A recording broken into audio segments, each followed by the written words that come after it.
ఈరోజు మనం ఒక షాకింగ్ స్టోరీ గురించి మాట్లాడుకోబోతున్నాం. భారతదేశంలోనే అత్యంత భయంకరమైన mafia don cum politician Atiq Ahmed గురించి మీరంతా వినే ఉంటారు. ఒక సాధారణ దొంగ స్థాయి నుంచి ఏకంగా పార్లమెంట్ మెట్లు ఎక్కేదాకా అతని 40 ఏళ్ల ప్రయాణం ఎలా సాగింది, చివరకు అతని పతనం ఎంత భయంకరంగా ముగిసింది అనే విషయాలను ఈ విశ్లేషణలో మనం చాలా డీటెయిల్డ్గా చూద్దాం. అసలు కథలోకి వెళ్లే ముందో ఏప్రిల్ 15, 2023న ఏం జరిగిందో ఒక్కసారి గుర్తుచేసుకుందాం.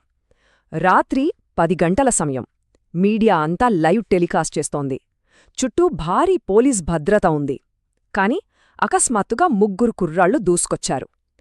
ఏకంగా ఆ మాఫియా బాస్ని పాయింట్ బ్లాంక్లో కాల్చి చంపేశారు. అది కేవలం 9 సెకండ్లలో. ఒక్కసారిగా దేశమంతా ఉలిక్కిపడింది. అసలు ఈ పరిస్థితికి దారితీసిన కారణాలు ఏంటి అనేది ఇప్పుడు మనం వెనక్కి వెళ్ళి చూద్దాం.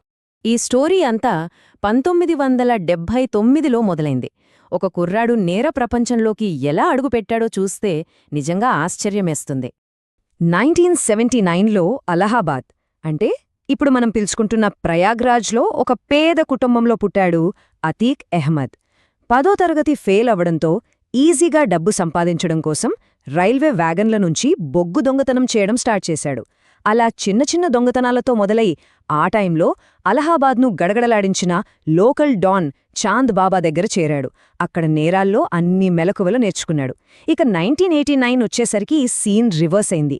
ఏకంగా తన గురువైన చాంద్ బాబాపైనే స్వతంత్ర అభ్యర్థిగా పోటీ చేశాడు.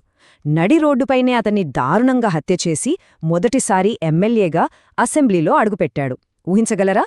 ఒక దొంగ ఏకంగా ఎమ్మెల్యే అయిపోయాడు. అయితే ఇక్కడ మనం ఒక ముఖ్యమైన విషయం గమనించాలి.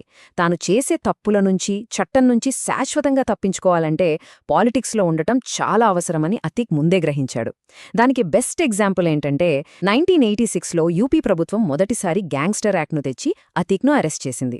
కానీ రాజధాని నుంచొచ్చిన ఒకే ఒక్క ఫోన్ కాల్తో అతను దర్జాగా బయటకొచ్చేశాడు. ఈ ఒక్క సంఘటనతో పాలిటిక్స్ పవర్ ఏంటో తనకి బాగా అర్థమైపోయింది. అక్కడి నుంచి మొదలైంది అతని రాజకీయ ఆధిపత్యం.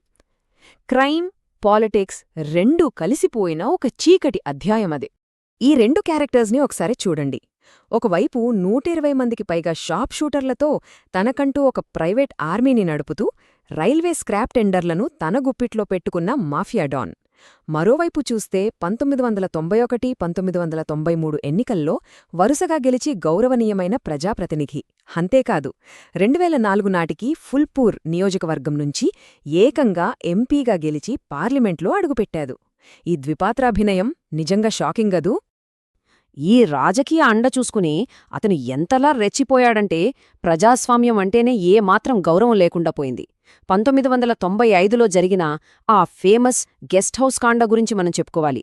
అప్పట్లో ఎస్పీ బీఎస్పీ సంకీర్ణ ప్రభుత్వం కూలిపోయే దశలో ఉంది. బీఎస్పీ నాయకురాను మాయావతి లక్నో స్టేట్ గెస్ట్ హౌస్లో తన ఎమ్మెల్యేలతో మీటింగ్ పెడితే అతీక్ అహ్మద్ ఒక పెద్ద గుంపుతో వెళ్లి ఏకంగా ఆ గెస్ట్ హౌస్ పైనే భౌతిక దాడికి దిగాడు. బాహుబలులు ప్రజాస్వామ్యాన్నే తుపాకీ మొనపై ఎలా శాసించారో చెప్పడానికి ఇదొక పెద్ద ఉదాహరణ. కాని మనం అంటుంటాం కదా, అతి సర్వత్ర వర్జయేత్ అని. అదుపులేని ఈ అహంకారమే అతని పతనానికి కూడా దారితీసింది. ఆ టర్నింగ్ పాయింట్ ఏంటో ఇప్పుడు చూద్దాం. 2005 జనవరిలో బీఎస్పీ ఎమ్మెల్యే రాజుపాల్ శరీరంలోకి దిగిన బుల్లెట్ల సంఖ్య ఇది. ఎందుకో తెలుసా? 2004లో అతీక్ ఎంపీగా వెళ్లినప్పుడు తన ఎమ్మెల్యే సీటు ఖాళీ అయింది. ఆ స్థానంలో తన తమ్ముడు అష్రఫ్ను నిలబెడితే అతడిని రాజుపాల్ ఓడించాడు. ఆ పరాజయాన్ని, ఆ అవమానాన్ని అతీక్ తట్టుకోలేకపోయాడు.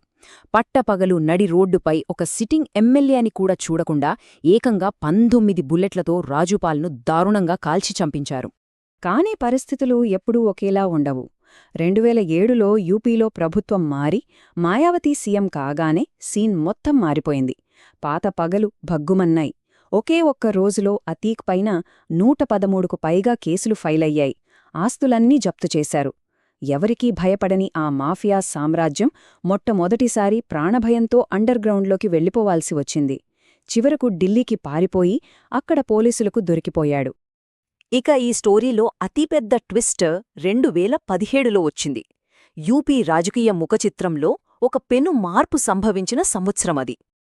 కొత్తగా వచ్చిన యోగి ఆదిత్యనాథ్ ప్రభుత్వం మాఫియాపై జీరో టాలరెన్స్ విధానాన్ని ప్రకటించింది. సాక్షాత్తు రాష్ట్ర అసెంబ్లీలో నిలబడి మాఫియాలను మట్టిలో కలిపేస్తాం అని సీఎం వార్నింగ్ ఇచ్చారు. అంటే వ్యవస్థీకృత నేరాలపై ప్రభుత్వం ఒక ఓపెన్ వార్ డిక్లేర్ చేసిందన్నమాట. ఆపరేషన్ క్లీన్లో భాగంగా ప్రభుత్వ బుల్డోజర్లు రంగంలోకి దిగాయి. ఏకంగా 70 కోట్ల రూపాయలకు పైగా విలువైన అతీక్ అక్రమ ఆస్తులను, భవనాలను నేలమట్టం చేసేశారు. ఒక నేర సామ్రాజ్యం ఫైనాన్షియల్ రూట్స్ మీద పడ్డ అతి పెద్ద దెబ్బ ఇది. ఇన్ని జరుగుతున్నా అతీక్ అహ్మద్ అహంకారం ఏమాత్రం తగ్గలేదు. 2018లో డియోరియా జైల్లో ఉన్నప్పటికీ అక్కడి నుండే బెదిరింపులు, కిడ్నాప్లు కంటిన్యూ చేశాడు. జైల్ను ఒక హెడ్ క్వార్టర్స్లా మార్చేశాడు. లక్నోకు చెందిన మోహిత్ జైస్వాల్ అనే వ్యాపారవేత్తను ఏకంగా జైలు గోడల లోపలికే కిడ్నాప్ చేసి దారుణంగా కొట్టి ఆస్తులు రాయించుకున్నాడు. ఈ విషయం బయటకు వచ్చి దేశవ్యాప్తంగా సంచలనం రేపతంతో సుప్రీంకోర్టు సీరియస్ అయ్యి అతని వెంటనే గుజరాత్లోని సబర్మతి జైలుకు తరలించాలని ఆదేశించింది. సుదూరంగా ఉన్న గుజరాత్ జైలుకు వెళ్లినా అతీక్ తన పద్ధతి మార్చుకోలేదు. అక్కడినుంచే అతను చేసిన ఒక ఘోరమైన తప్పు అతని సామ్రాజ్య పతనానికి నాంది పలికింది. మళ్లీ తన పాత భయాన్ని ప్రజల్లో తీసుకురావాలని అనుకున్నాడు అతీక్. దానికి అతనెంచుకున్న టార్గెట్ 2005 రాజు పాల్ హత్య కేసులో ముఖ్య సాక్షి అయిన ఉమేష్ పాల్. సబర్మతి జైలు నుంచే పక్కా స్కెచ్ వేసి 2023 ఫిబ్రవరిలో తన సొంత కొడుకు అసద్ మరియు ఇతర షూటర్లతో కలిసి ఉమేష్ పాల్ను పట్టపగలు బాంబులు, తుపాకులతో అత్యంత దారుణంగా కాల్చి చంపించాడు. ఈ ఒక్క సంఘటన పోలీసుల్లోనూ ప్రభుత్వంలోనూ మునుపెన్నడూ లేని ఆగ్రహాన్ని రగిల్చింది. అక్కడితో అతని సామ్రాజ్యం కౌంట్డౌన్ స్టార్ట్ అయ్యింది.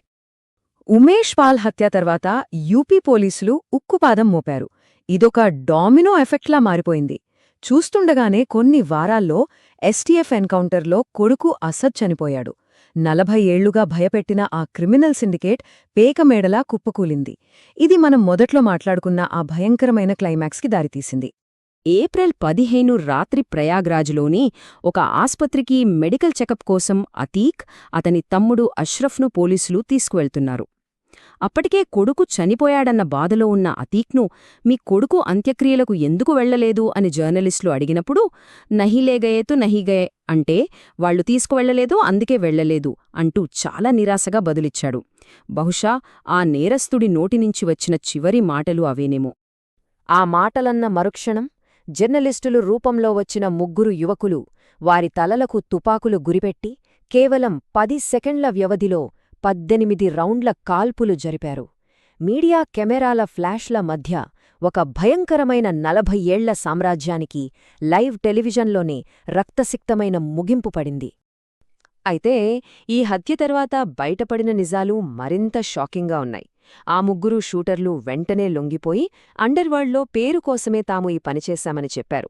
కానీ విచారణలో పాకిస్తాన్ ఉగ్రవాద సంస్థలు ఐఎస్ఐ, లష్కరే తోయిబాతో అతీక్కు సంబంధాలున్నట్లు, అలాగే పాకిస్తాన్ నుంచి డ్రోన్ల ద్వారా ఆయుధాలు స్మగ్లింగ్ చేసినట్లు ఛార్జ్షీట్లో వెల్లడైంది. పైగా తాను చనిపోతే రాజకీయ నాయకులు, బిల్డర్ల పేర్లు బయటపెడతానని అతీక్ గతంలో బెదిరించడం కూడా ఎన్నో అనుమానాలకు తావిచ్చింది.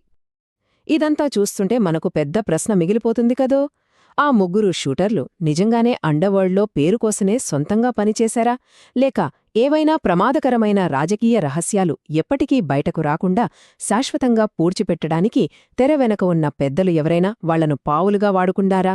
ఈ మిస్టరీ నేటికి అలాగే మిగిలిపోయింది. ఏది ఏమైనా ఒక సామాన్య దొంగ మాఫియా డాన్గా ఎలా ఎదిగాడు, చివరకు చట్టం శత్రువుల చేతిలో ఎలా అంతమయ్యాడో ఈ విశ్లేషణ మనకు స్పష్టంగా చూపిస్తుంది. మళ్ళీ మరొక ఆసక్తికరమైన అంశంతో కలుద్దాం.